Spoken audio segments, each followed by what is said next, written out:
got nightmares in my head, I fear that the thoughts build up until I can't hear that All right, guys, welcome back. Another check-in done. We're going to go through the check-in this week and kind of see what happened.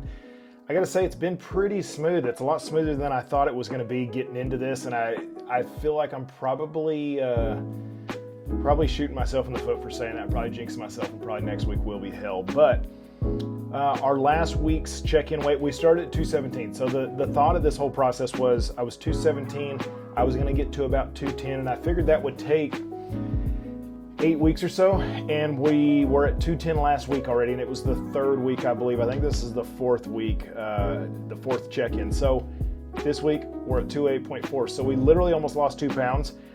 Didn't do anything different. Went back to work, maybe just a little more active there. Might be why a little more steps than being off on vacation. But let's see, our hunger still at a 1. And that's something that Chris kind of asked me, was wondering why hunger is still at a 1. And I don't really know. Like, I feel like in the mornings I get super busy at work, and then I'm kind of pushing my breakfasts off a little bit, so I'm not eating as soon as I get there at 7 a.m. And I think that is helping because it's kind of pulling everything together. So it may be 8:30ish before I'm eating, and then by the time it's noon, I'm usually busy. So I'm kind of pushing that off till about 1. And it just seems like by the end of the day, I'm kind of behind on meals, and I'm almost having to like put meals together, which isn't a terrible thing. I'm getting them all in. It's just a matter of, I feel like when people are getting hungry, it is nice if you can push them all together. Maybe not, if I got up at 6:30 and ate breakfast, I'd be starving by noon. So if you have time to wait, that's kind of a tip I would say with hunger, is see if you can kind of squish some of those meals together. Cardio, 5 of 5 still, got all my cardio in. I did the last 2 days though. I did have to switch cardio. The elliptical wasn't working, so I did get on a arc trainer, which is a machine that I'm not used to using. The first day it was kind of hard, and then the second day I thought, well, I'll put it on a little harder resistance. It ended up being complete hell, and my throat was hurting. I was completely out of breath, and heart rate was way too high. I ended up getting off of 5 minutes early because I was literally dying, and it was after leg day, of course, so it made it even worse. But I'll probably start using that some if that elliptical isn't working still.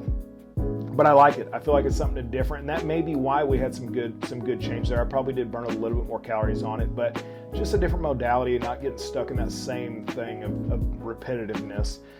Weight training, 4 days of 4. Diet followed.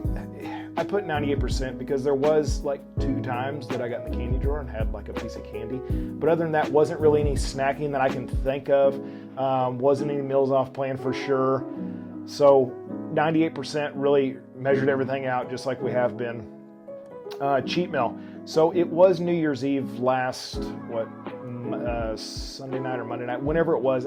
I pushed my cheat meal off for that because I knew that was coming up. And that's something that I try to tell my clients, that, if it's Friday night and you're going through Burger King or McDonald's to have a cheat meal when you know you're going to have a wedding to go to the next day, or your kid's birthday and you guys are going to have pizza, we probably need to put that cheat meal around, save it. And that's kind of what I tried to do. Is I knew New Year's Eve was going to be something where we were going to want to go eat. So we went to Colton's Steakhouse here in town. That was about the only place that was open when we went at about 8:30. Just had sirloin tips, French fries, and then I think and then I made some homemade cookies. I had like 2 cookies. So for the most part, it was on plan. I got my protein in, which I liked, and my stomach wasn't completely jacked up like from a nasty cheat meal, and I still be able to indulge with a couple cookies. I didn't notice my weight was too high after, like 1 or 2 pounds after, and that's kind of what I'm going for with a cheat meal. I don't want my scale to be at 4 pounds the next day.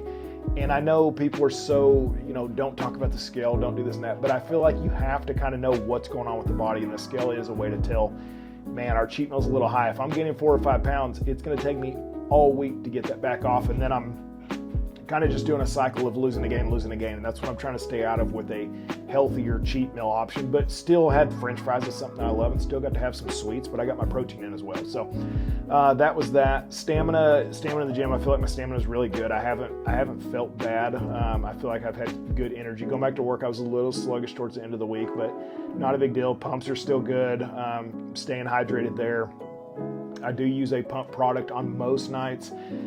If I've noticed I've had a lot of stimulants during the day coming from either like a Monster or like a white trash, like a white trash Monster or like a C4 or something, I'll do that instead of coffee in the morning. That's kind of my go-to. That's my habit that I need to probably kick, but I'll do that.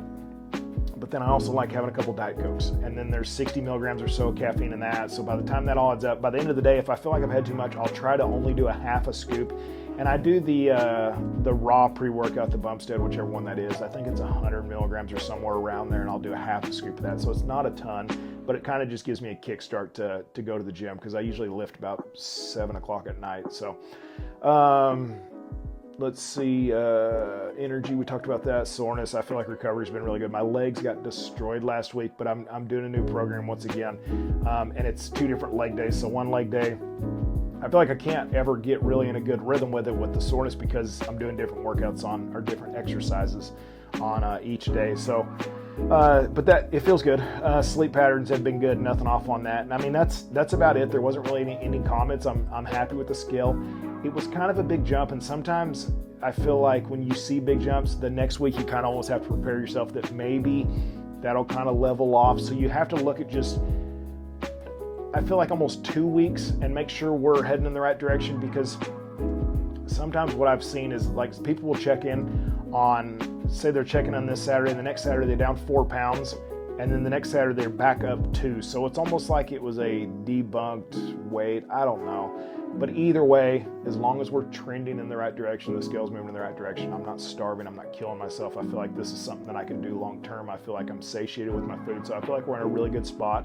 I've got another 4 weeks to go.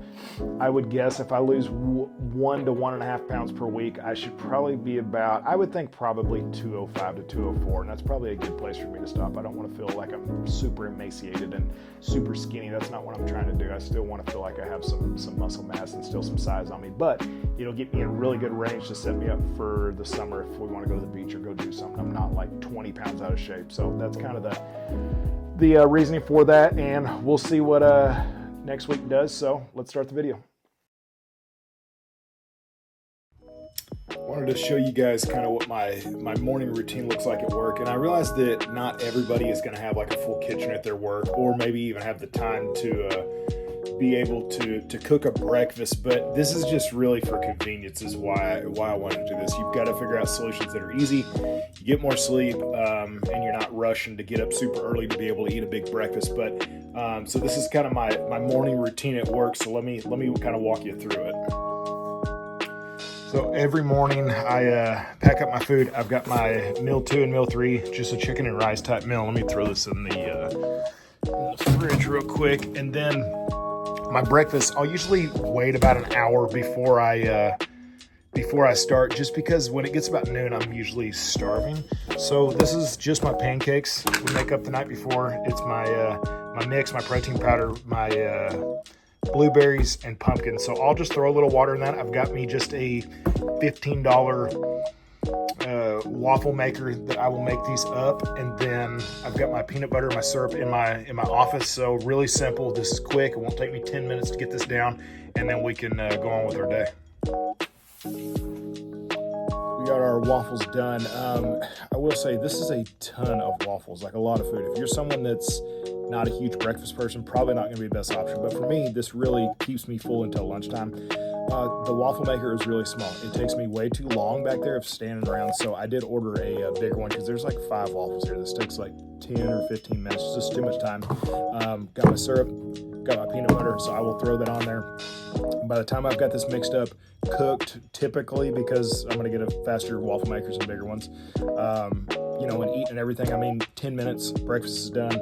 I got to sleep a little bit longer, and just really works out for me. And I can push my breakfast back a little bit. So instead of eating at like 6:30 in the morning and be starving by 10, I can eat a little bit later before I head out for the stuff I got to do for work, and be full until lunch. So hopefully this will help some people out.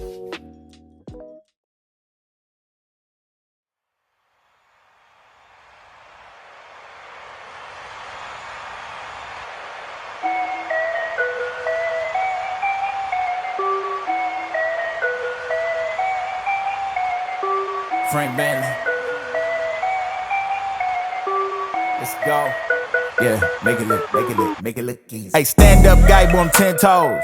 Big body pull up in a Range Rover. I can change the whole game when I say so. I pull up, shut it down, yeah, they know. Running this game ain't a thing for me. I never switched up, no change in me. The only thing changing this season, you go against me, then you know that you tweaking, okay? Cause baby, I'm him, I be on 10. Two-stepping in the party, I do not dance. Watch how I move, make it look easy. Counting up wins, that's part of the plan. Blackmail, taking up my haters a CC. I can't fail, all my victories on repeat. I'm knee deep, need a dub, best that you seek me. I'm too sick, yeah, I know I make it look easy.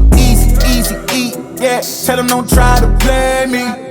Yeah, I'm drippy on the daily. They can never count me out, I know. They can never count me out, I know I make it look easy. Make it look easy. I know I make it look easy. Make it look easy. I know I make it look easy. Too smooth, I make it look easy. I know we make it look easy. Make it look. I know love, shoot my shot, better play up. Make it look easy, that's a layup.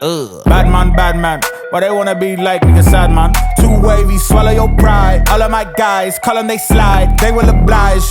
Called them, I told them you playing with me. Now look, all of them starting to riot. Whoa, When I'm in your city, it's magic. When I'm all in my bag, it gets tragic. When I see what I want, gotta have it. I can't let up, they made me a savage. I can't slow down my foot on the gas, yeah. Going way up from where I was last year. I'ma make it look easy, that's it. I know God got me, he got my back. These blessings falling in my lap. I came up, give it all I had. Rep my city, put them on my back. Hit my shots, I miss those. Straight up, I'ma let them know I don't fold. Make it look easy and they know there's only one way for us to go. Can't hold me back, I'm going way up. Tell them they can never play us, no. Ain't no stopping me now, no. Ain't no stopping me now, no. Ain't no stopping me now, no. Yeah, straight in my lane when they doubt it, I make it. I know that they mad when I swerve out the lot. Thick in the plot, they did not get the picture when I said I don't fit in a box. Taking they shots, and they know that I ain't missing, and it's up if they hand me the rock. I feel like a Rubik's, cause they confused with how I line it up. All right, guys, tonight we are having a healthier home option, cheat meal option that we're gonna do.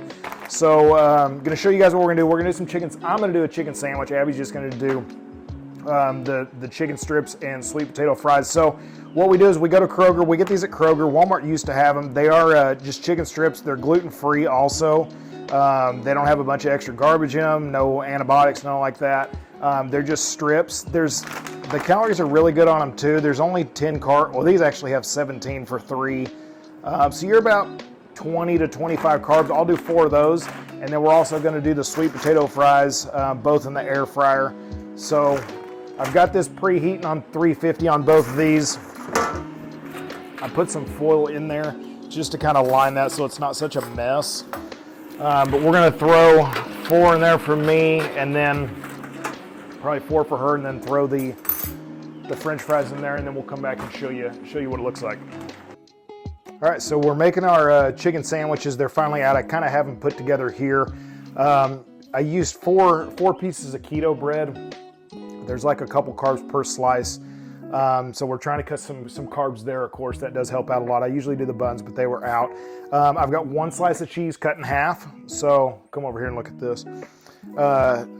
Half a slice on each, so that kind of cuts down a little bit. I did put some light ranch. This is really good too, to dabble a little bit of that on there. And then I buy these hamburger dills that come with like lettuce, tomato, onions and stuff, so I just kind of throw that on there. And then we've got a side of sweet potatoes, not getting crazy. This will be a good meal. We'll have a little bit of dessert, and it's a good cheat meal, and we're not going to be super nasty feeling and bloated, and hopefully won't destroy the scale for tomorrow. So anyways,